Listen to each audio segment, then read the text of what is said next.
Sko. Já, þessi erindi verður að sjálfsögðu á ensku, en endilega spyr mig á íslensku eftir það eru spurningar og ég skal reyna eins og best og hægt að svara sama tungumál.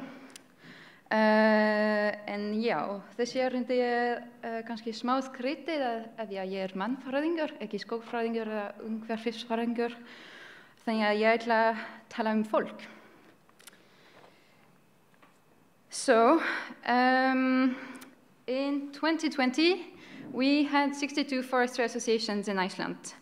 They have always been the grassroots movement of the forestry community here, and they have been very important in promoting forestry within local communities in the entire country. The thing is that a lot has changed since the last century when they have been created.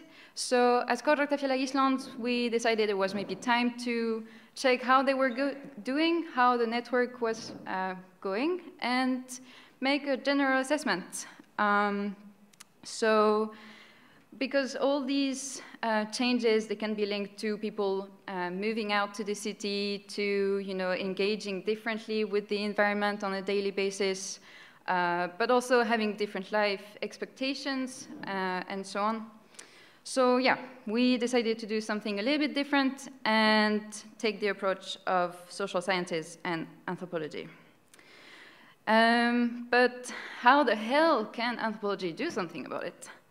Well, what we've been trying to do is to use a subdiscipline of anthropology, which is called applied anthropology, which is basically an anthropology that intervenes on the field. We work with people, we try to understand what's going on in it, we try to build something out of this. So this is exactly what Gisela was saying yesterday.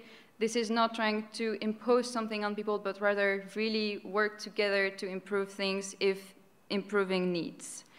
And of course, we have a variety of methods that are really interesting to gather data, to both quantitative and qualitative.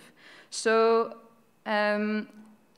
this anthropological approach enabled us to analyze the context, the social context, study the interactions between people to see how people talk about forestry, and yeah, exactly, to build something that is useful for the long term. So yeah, 3 years ago, we made the first assessment of our network in the history of Skógræktarfélag Íslands. Why? Because we wanted to get a clear picture of how things are going. We wanted to see also how Skógræktarfélag Íslands can assist all these forestry associations as best as possible, and of course, observe and see if there are some trends and anticipate what we can do about it in the long term, or middle term, maybe. So you can, I'm encouraging you to check that report that you will find on our website in útgáfa.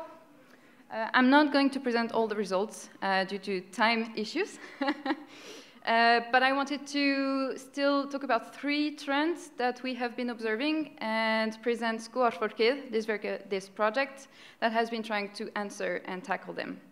But first, a few numbers. So to get these data on the forestry associations, we first led an online survey that was distributed at the national scale, and it was a very, very good participation because we got 56 out of 62 forestry associations that participated, which is basically 92% participation. That's quite incredible. And then we led interviews with all the people that had answered, and we visited them. We went directly to visit their forest associations, and over a span of 3 months, we led 61 interviews and walking interviews, also visiting forests, including 52 forestry chairmen. The 3 trends I want to talk about is that first, it's difficult to keep members active and to recruit new members. The second one is that it's difficult to keep the connection between the forestry associations in the country. And the last one is that, of course, as many of you have the intuition, we desperately need more young people. For the first trend, that is probably not a surprise for you, because generally speaking, it is difficult to tell people it's cool to do volunteering without being paid. So that concerns all the associations in Iceland, and that hits the forestry associations. And it was very interesting to see that only 34.5% of the respondents declared that their local communities were actively taking part in the events.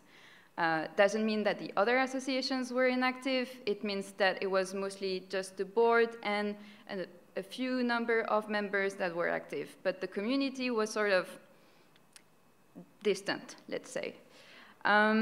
So what we have developed at Skógræktarfélagi Íslands is a micro-grant opportunity so that the forestry associations can gain invisibility and attraction in their local community, because of course there are lots of grants opportunities in Iceland, but it's not very often for small expenses, for advertisement and so on, and sometimes 80,000 kroner can change a lot for a small forestry association. So we have been advertising this in 2022, really emphasizing on the need to engage collaborations with other associations or other forestry associations and try to advertise those events. Here you have two examples. The first one is from Skógræktarfélag that has been benefiting from this grant last October and had a very successful event for Halloween. And then one from Skógræktarfélag, who also had a very successful event, and this grant, they could buy some equipment and so on.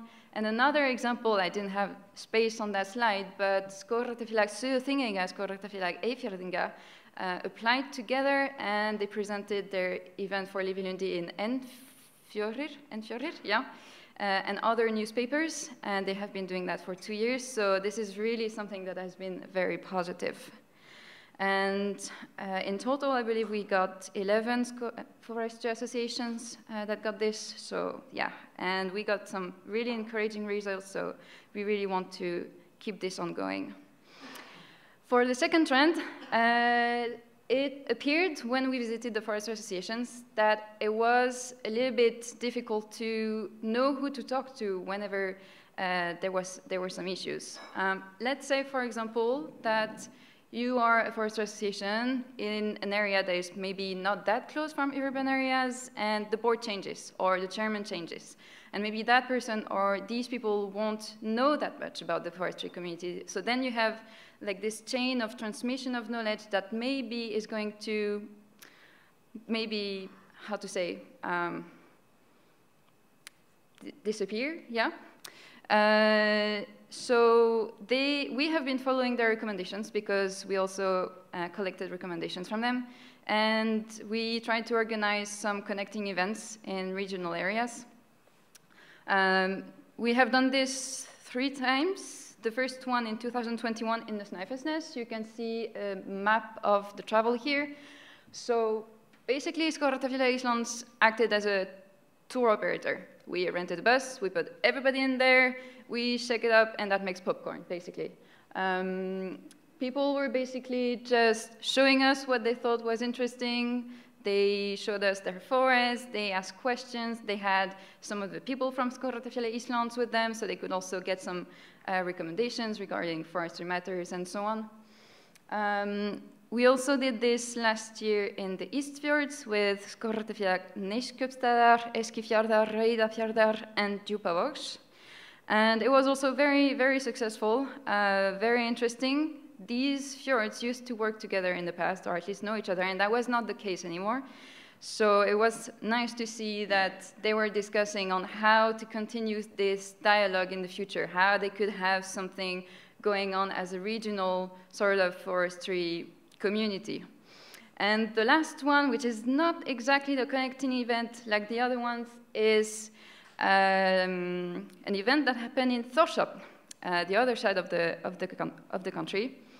Skógræktarfélagi Íslands was invited to the aðalfundur. It had been quite difficult to activate members, so they asked us to pep the members up. And we invited the manager of Skógræktarfélagi Íslands, who had been working in Þórshavn, so that they could also get some insights from somebody that had been planting trees over there, that knew a lot about it, and so they could share their experience and share the knowledge on forestry and how to manage a forestry association and so on. So that was also very interesting, a lot of fun, which is also what's important for the forestry associations. And finally, the last trend, and I think that's one of the biggest challenges for the forestry sector, because it doesn't only hit the forestry associations, is that we desperately need people that are young, or what you call young people, whatever young is. So this graph was super interesting, because as you can see, you have all the ages gaps here, under 30, 30, 40, 40, 50, etc. And what is striking is that 9.1 members are under 40 in 2020, and only 1.9 are there under 30. And that is not a lot. And if this is happening in forestry associations, then we can expect that this is happening overall in the forestry sector, that we need to get more new people interested in what we are doing. So what was interesting is that during this research, we discovered that lots of people who were actually engaging with forestry associations now had been learning a lot about it when they were kids, or through family events and so on. So, Skógræktarfélagið ungviður. Ungviður is an idea that was born before COVID, so before I arrived in Iceland, to basically create interest and promote forestry among the youngest generations,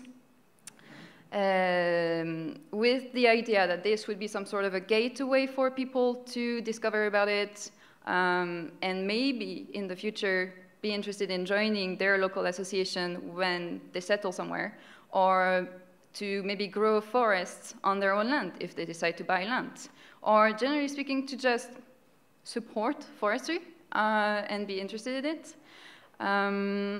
So Skógarfólkið decided to assist the people who were in the group of ungviður at the time to help them formalize the association. And we together got new members, we formed a board, and we held the first aðalfundur. We also went through the process of becoming a forestry association under Skógræktarfélagi Íslands, so we could get plants, and also try to create some sort of a momentum to organize events all the time, always have something happening, always give some energy, get more people, and so on. And it has to be said that Skógarfólkið was active there for a few months, and then things went so well that it just went out, because the board is extremely active, and people are basically working together as a team. There is a core group of maybe 10 or 12 people regularly coming to events and organizing stuff, and so on. It's basically working like an ungmennafélag. It's just planting trees, having a lot of fun, drinking beer, and whatever. And so I just want to show you before concluding, Raka. I just want to discuss a bit these two images here. So these are the numbers from 2022, which are absolutely incredible. Ungviður does not only plant landgræðsluskógur plants, we also work as contractors, mostly for Skógræktin. We've been planting 25,000 plants in Þórshavn in October. We also got land, and we are 41 with 13 nationalities, half of it being Icelandic, the rest being foreigners. So it's really, really interesting also to have this exchange on, people who have been growing up with forests, who are coming here and want to do something also as well. And these two pictures, well, after a 5-month-long break during the winter, nothing was happening.